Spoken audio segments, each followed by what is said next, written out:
2024 లేదా 25లో డిగ్రీ లేదా బీటెక్ చదివారా? సాఫ్ట్‌వేర్ జాబ్ కోసం ఎదురు చూస్తున్నారా? అయితే కోడ్ జ్ఞాన్ 100 డేస్ కోర్సులో చేరండి. జాబ్ సాధించండి. నమస్తే ప్రశాంత్ గారు. వస్తే అండి నమస్కారం.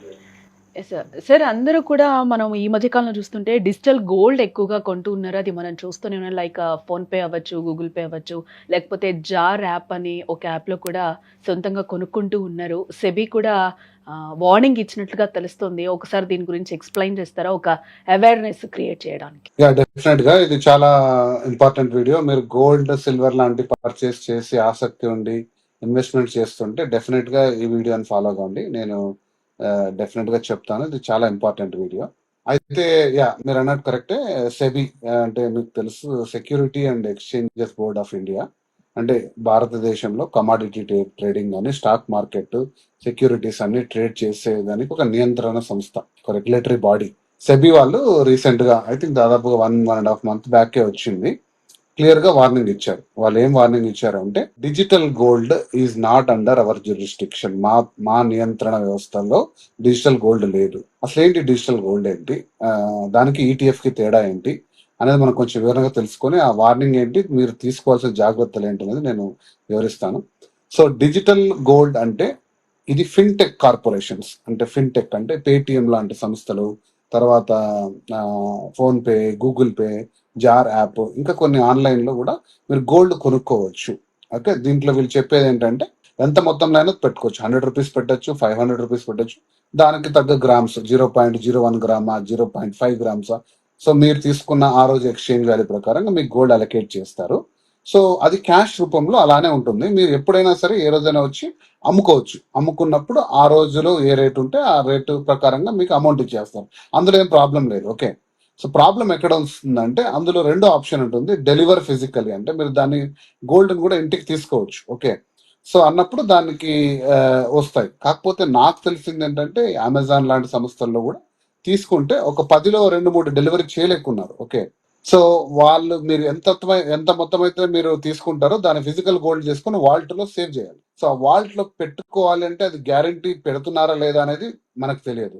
ఒక నియంత్రిత సంస్థ అంటే ఆర్బీఐ గైడ్ లైన్స్ లో కానీ, సెబీ గైడ్ లైన్స్ లో కానీ వాళ్ళు ఇంత ట్రాన్సాక్షన్ జరిగింది, ఇంత మనీ మేము ఇంత గోల్డ్ కొన్నామని చెప్పే అధికార సంస్థ కూడా లేదు. కాబట్టి మీరు డెఫినెట్ గా దాన్ని నమ్మారంటే ఇబ్బంది పడతారు. అదే సెబీ కూడా చెప్పింది, నేను కూడా చెప్తున్నాను. మీరు గోల్డ్ ఫిజికల్ రూపంలో కొనండి. ఎందుకంటే దానికి బ్యాకింగ్ లేకుండా రేపు సడన్ గా డౌన్ ఫాల్ అయిపోయినప్పుడు మీరు గోల్డ్ ఇవ్వండి, లేదా పెరిగిపోయింది విపరీతమైన ప్రైస్ పెరిగినప్పుడు అమ్మగడానికి కానీ, లేదా ఫిజికల్ గోల్డ్ మీకు డెలివరీ అయితే వాళ్ళు ఇచ్చే పరిస్థితి లేదు. కాబట్టి ఇటువంటి ఇర్రెగ్యులర్ నడుస్తున్న ఈ ఫిన్టెక్ కార్పొరేషన్స్ లో మీరు జాగ్రత్త వహించండి. అంటే ఫోన్ పే, గూగుల్ పే ఇవి చాలా పెద్ద సంస్థలు కదా, మరి వీటికి భయపడేది ఏంటంటే, సో మీకు తెలుసు, చాలా పెద్ద పెద్ద పేరున్న బ్యాంకులు కూడా మీరు డిపాజిట్ చేసిన అమౌంట్ ని తిరిగి ఇవ్వలేని పరిస్థితుల్లో ఈటీఎఫ్స్ లోకి వెళ్ళండి. ఈటీఎఫ్స్ గురించి నేను చాలాసార్లు చెప్పాను. ఈటీఎఫ్స్ వేరే, డిజిటల్ గోల్డ్ వేరే. డిజిటల్ గోల్డ్ ని మీకు ఆ, ఆ, ఏదైతే ఫిన్టెక్ కార్పొరేషన్స్ చేస్తున్నాయో, కాకపోతే ఈ ఈటీఎఫ్ ని సెబీ, అంటే సెబీ మానిటరింగ్ లో ఉన్న స్టాక్ ఎక్స్చేంజ్ బోర్డ్ లో ఇవి ట్రేడ్ అవుతాయి. ఎన్ఎస్సి, బిఎస్సి లో గోల్డ్ స్టాక్స్ గా, అంటే ఈటీఎఫ్ ఎక్స్చేంజ్ ట్రేడెడ్ ఫండ్స్ గా ఇవి ట్రేడ్ అవుతాయి. వీటికి సెక్యూరిటీస్ ఉన్నాయి. అంటే దానికి ఒక ఇండెక్స్ వాల్యూ ఉంటుంది కదండి, స్టాక్ ప్రైస్ ఉంటుంది కదా, యూనిట్ వాల్యూ. అది మీరు పర్చేజ్ చేసిన రోజుల తర్వాత పెరిగితే పెరిగినట్టు, తగ్గితే తగ్గినట్టు, short term capital gain, long term capital gain, ఇవన్నీ కూడా అప్లికబుల్ ఉంటాయి. కాకపోతే వీటికి కూడా ఫిజికల్ గోల్డ్ కి మధ్య కొంచెం డిఫరెన్స్ ఉంటుంది. దానికి నేను సపరేట్ వీడియో చేశాను ఇంతకు ముందు, మళ్ళీ కూడా చెప్తాను. ఈటీఎఫ్ గురించి సపరేట్ గా ఎలా కొనాలి, అసలు ఏంటి ఈటీఎఫ్ లో ఏది చూస్ చేసుకోవాలి, ఎటువంటి సంస్థల్లో మీరు పెట్టుబడి పెట్టాలి, అసలు ఫిజికల్ గోల్డ్ బెటరా, ఈటీఎఫ్స్ బెటరా, లాంటి అనాలిసిస్ కూడా మనం ఇంతకు ముందు చేస్తున్నాము. మళ్ళీ ఒకసారి నేను సపరేట్ వీడియో చెప్తాను. బట్ ఈ వీడియోలో ఈటీఎఫ్స్ కి, డిజిటల్ గోల్డ్ కి చాలా తేడా ఉంది. ఈటీఎఫ్స్ మానిటరింగ్ బాడీ, రెగ్యులేటరీ బాడీలో ఉన్నాయి. వాటికి కొంచెం వరకు సెక్యూరిటీ ఉంది. బట్ దాని ప్రైసెస్ కూడా చాలా ఫ్లక్చుయేట్ అవుతాయి. ఎందుకంటే ఫిజికల్ గోల్డ్ ప్రైసెస్ ఫ్లక్చుయేట్ కావడానికి కారణం ప్రధానంగా ఈక్విటీ మార్కెట్ లో ఎక్స్చేంజ్ ట్రేడెడ్ ఫండ్స్ ఉండడమే. ఎందుకంటే ప్రపంచవ్యాప్తంగా గోల్డ్ కొంటున్నారు అంటే, గోల్డ్ అందరూ ఫిజికల్ గా కొనట్లేదు. ఇంకో డేటా పాయింట్ అండి, ఇందాక నేను చెప్పడం మర్చిపోయాను. డిజిటల్ గోల్డ్ ఎందుకు అవేర్నెస్ చెప్తున్నానంటే, డిజిటల్ గోల్డ్ 2025లో మాత్రమే 1 కోటి ట్రాన్సాక్షన్లు చేరుకుంది. 1 కోటి ట్రాన్సాక్షన్స్. ఇండియాలో ఇప్పుడు దాదాపుగా 17% gold, 15% to 17% purchases digital gold చేస్తున్నారు. సో ఇంత పెద్ద మొత్తం అంటే దాదాపు ఒక 20 బిలియన్ అనుకుంటే గోల్డ్ పర్చేజ్, ఒక 2 బిలియన్ అంటే ఒక 2 లక్షల కోట్ల డబ్బులు మనము ఇలా డిజిటల్ గోల్డ్ రూపంలో తీసుకొని దాని బ్యాకింగ్ లేకుంటే చాలా పెద్ద మొత్తంలో కూడా ఇది జరుగుతుంది. కాబట్టి సెబీ ముందుకు వచ్చి ఈ వార్నింగ్ ఇచ్చింది.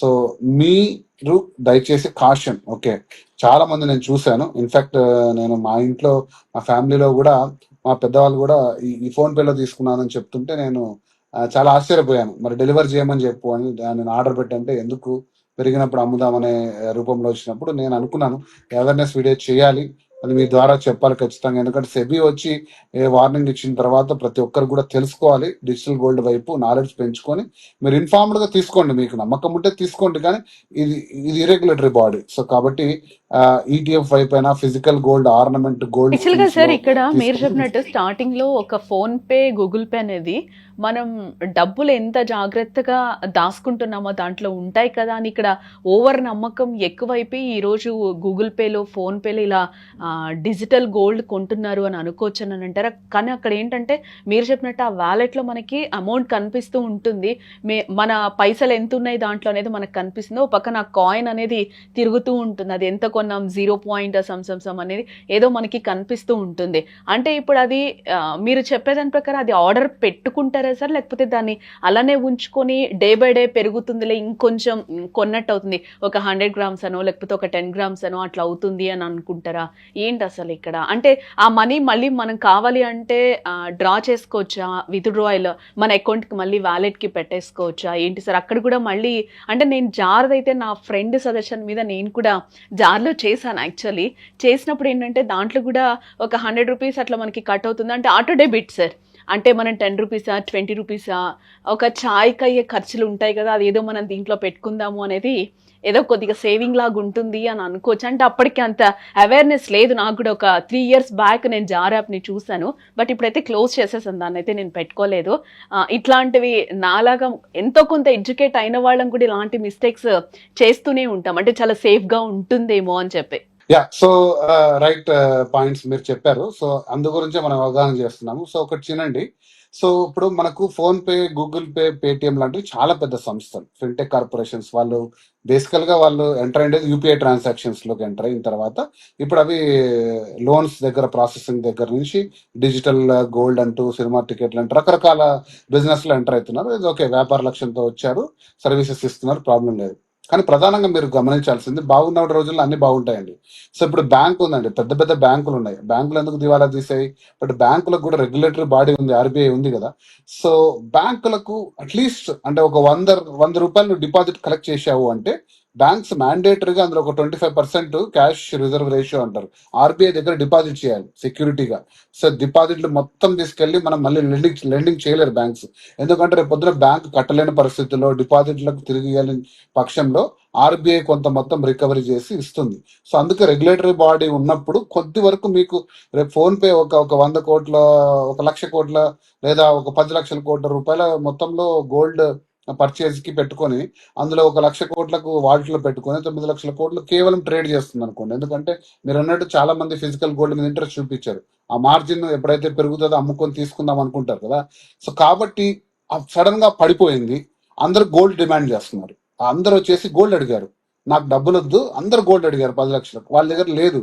అప్పుడు వెళ్ళి మార్కెట్ లో కొనాలంటే వాళ్ళకి ఏమైతుంది, ఎక్కువ ప్రైస్ అవుతుంది, ఇవ్వలేరు, వాళ్ళకుంటే ప్రైస్కి ఇవ్వలేరు. ఖచ్చితంగా అది సంస్థ ఖచ్చితంగా నష్టాల్లోకి వెళ్ళిపోతుంది. అప్పుడు మీకు డెలివరీ చేయలేరు, ప్రామిస్ పెట్టలేరు. అప్పుడు మీరు ఏ బాడీ దగ్గరికి వెళ్ళి ఎక్కడికి వెళ్ళి మొత్తుకున్నా కూడా సో ఇది రెగ్యులేటరీ బాడీ లేదు, ఇది మీ రిస్క్ తో మీరు కొన్నారు కాబట్టి మీకు తిరిగి ఇచ్చే అవకాశం లేదు అంటారు.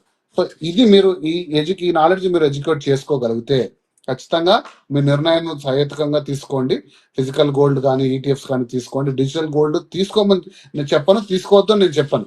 నేను దాంట్లో ఉన్న రిస్క్ చెప్పాను. సెబీ కూడా మీరు కొనొద్దు అని వార్నింగ్ ఇచ్చింది. ఓకే, ఖచ్చితంగా బ్లాక్ చేయొచ్చు అంటే అడగచ్చు కదా, మరి ఇంత ఇర్రెగ్యులేటరీ ఉన్నప్పుడు వాళ్ళు జాగ్రత్త వహించండి అన్నారు. నాకు తెలిసి ఒకవేళ దీన్ని రెగ్యులేటరీ బాడీలోకి తీసుకురావచ్చు, బట్ చాలా డిఫికల్ట్ ప్రాసెస్ అది, లేదా దీన్ని బ్లాక్ చేయొచ్చు. అంటే ఇంత మొత్తం ట్రాన్సాక్షన్స్ వాళ్ళు ఊహించలేదు.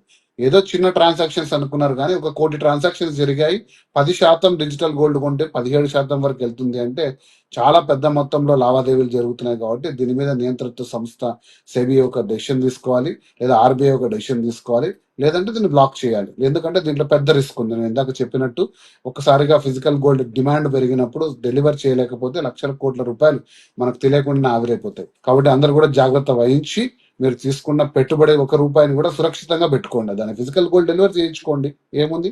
మీరు కావాలన్నప్పుడు దాన్ని ఎక్కడైనా అమ్మొచ్చు కదా.